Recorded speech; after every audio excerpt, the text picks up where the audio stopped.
Hello, my name is Ansley Whited, and I'm here to talk about the settlement of early America, or otherwise known as the colonial period, and of artists that stood out to me during this period, and that we also read about this semester, which is Anne Bradstreet.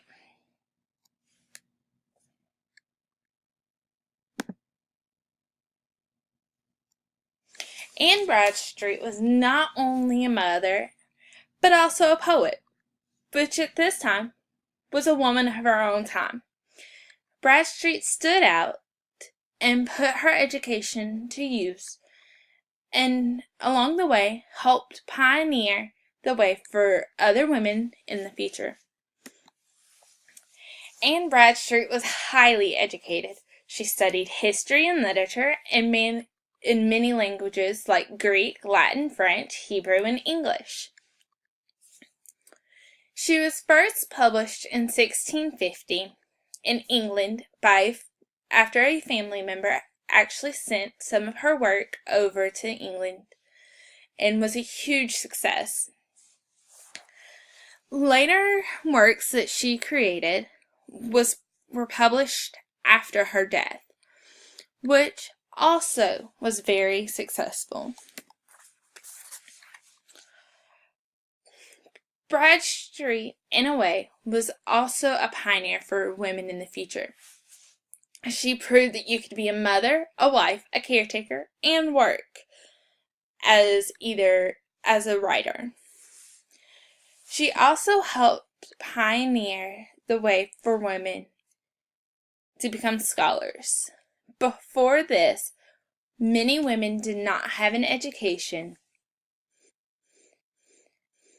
In the future, although it took a long time for women to be seen as people that could get an education. Early America, or the colonial period, started around the early 16th century, which was around the early 1600s to late 1700s. America, as what we know now, was being colonized by the Europeans, the French, Spain,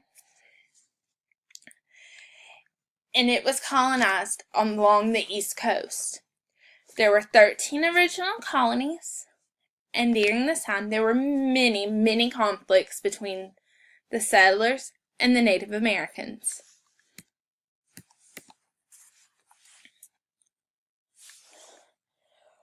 One woman that was also a writer from this time period was Mary Rowlandson. She was a minister's wife, and she wrote about her time being held captive by Native Americans. Many say that she was also known as one of the first women authors.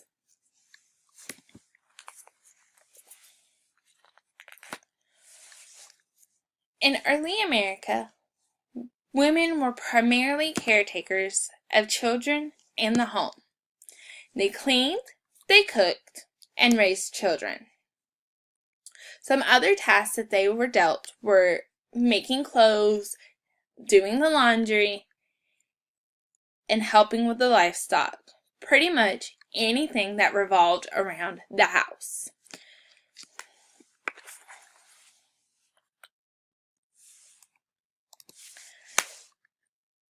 Education in this time was rare all around, but it was even rarer for women or girls to get an education.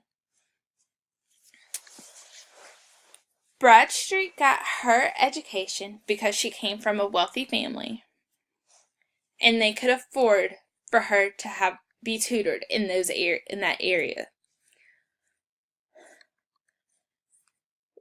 Women were not seen as being intellectually equal.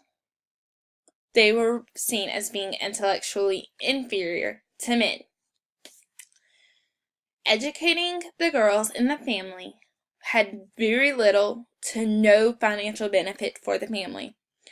So, families opted not to send their child to school. Another cause for a lack of education in women is that although there were public schools that were free,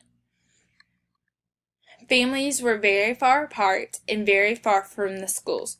So they saw that it was more important for the girls to be at home learning what their duties are and helping out than going to school.